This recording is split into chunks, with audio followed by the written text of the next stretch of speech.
Hello दोस्तों, मैं प्रदुम आप सभी का स्वागत करता हूं अपने चैनल प्रदुम के पॉडकास्ट में। अगर आपको यह हॉरर स्टोरी पसंद आती है तो आप हमारे चैनल को सब्सक्राइब जरूर करें।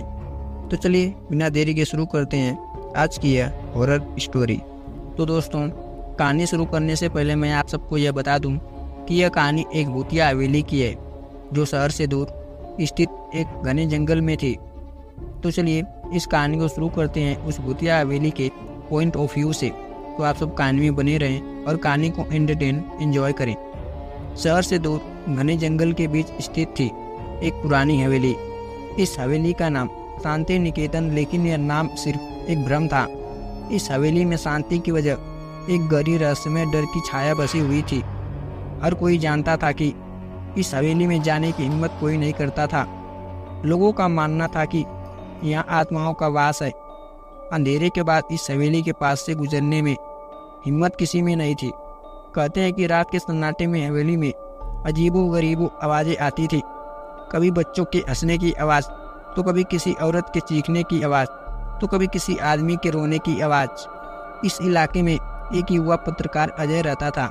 उसे इन भूतिया कहानियों पर जरा भी विश्वास नहीं था और वह इस कहानी को सुलझाने के लिए दृढ़ संकल्प था। उसने ठान लिया कि वह इस हवेली में एक रात बिताएगा और सब सच सामने लाएगा। अजय ने अपनी योजना की तैयारी की। उसने अपने कैमरे, टॉर्च और कुछ खाने पीने का सामान लिया और एक रात हवेली की ओर निकल पड़ा। रात का समय था, चारों ओर घना अंधेरा था और सिर्फ जंगल की आवाज़ें सुनाई दे रही थी। हवेली के पास पहुंचते ही अजय के दिल की धड़कन तेज हो गई थी, लेकिन उसने अपने डर को काबू में रखा और अंदर जाने का फैसला किया।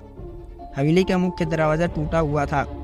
अंदर दाखिल होते ही उसे एक अजीब सी ठंड का महसूस हुआ। अजय ने अपनी टॉर्च जलाई और कमरे के मुआयना करने लगा। हवेली के अंदर धूल और जाले थे, लेकिन सबसे अजीब बात यह थी कि उसे हर कोने में एक अजीब सी ढूंढती हुई नज़रों का एहसास हो रहा था। अजय ने अपने कैमरे को ऑन किया और रिकॉर्डिंग शुरू कर दी। वह धीरे धीरे आगे बढ़ रहा था कि अचानक उसे एक कमरे के अंदर से किसी की रोने की आवाज़ सुनाई दी। उसने धीरे से उस कमरे का दरवाज़ा खोला।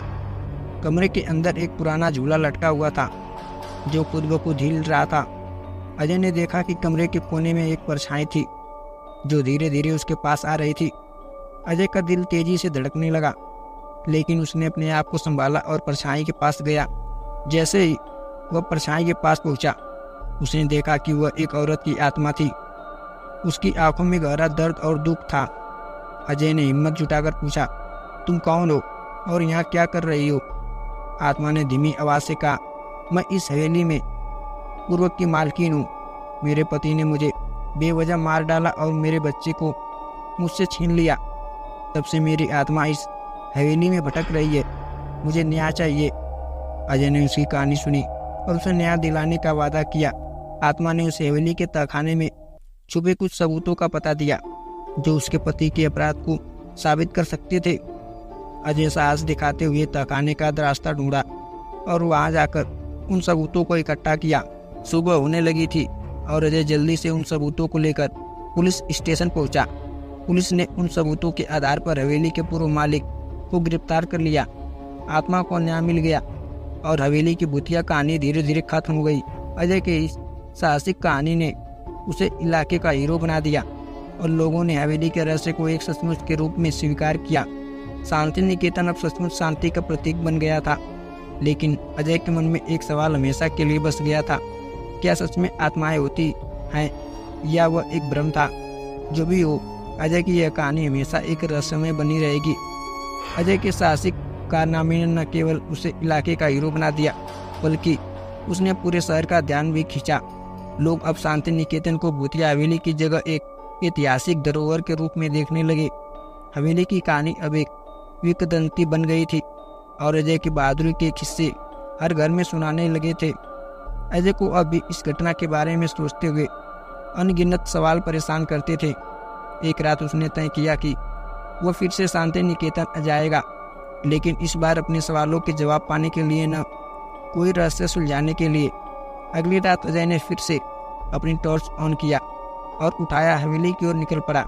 अब हवेली पहले जैसी डरावनी नहीं लग रही थी, लेकिन एक अजीब सा सन्नाटा अब भी वहाँ पे बसा हुआ था। अजय ने हवेली में प्रवेश किया और सीधे उस कमरे की ओर चला गया जहाँ उसने पहली बार आत्मा को देखा था।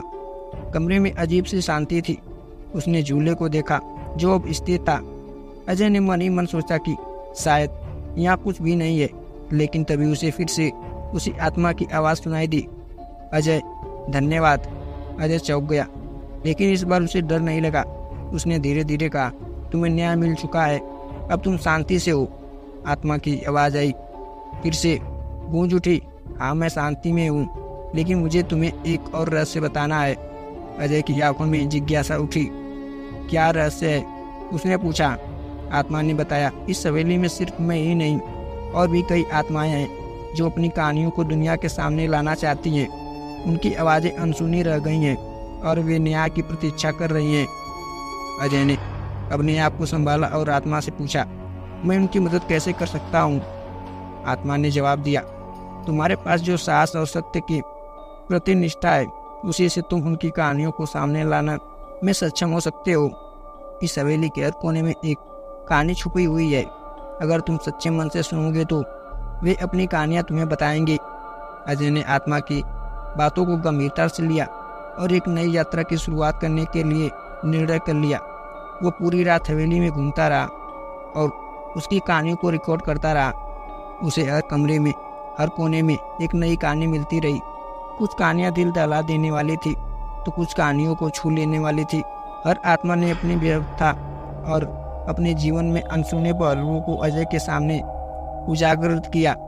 अजय इन कहानियों को एक किताब में संजोया, जिसका नाम रखा भूतिया हवेली के अनसुने किस्से। यह कहानी बहुत प्रसिद्ध हुई और लोगों ने इसे बहुत सराहा। हवेली के रहस्यों में अजय की साहसिकता की कहानी दूर दूर तक फैल गई। लोग अभी हवेली को भूतिया स्थान नहीं बल्कि एक ऐतिहासिक धरोहर के रूप में देखने लगे, जहां अनगिनत कहानियां छुपी हुई थी। तो दोस्तों, इस कहानी को यहीं पर हम समाप्त करते हैं। यह कहानी यहीं पर समाप्त होती है, और यह कहानी आप सबको पसंद आई हो तो प्लीज़ वीडियो को लाइक, चैनल को सब्सक्राइब जरूर करें। तो चलिए मिलते हैं एक ऐसी कहानी के साथ नेक्स्ट वीडियो में। तब तक के लिए आप सभी का धन्यवाद।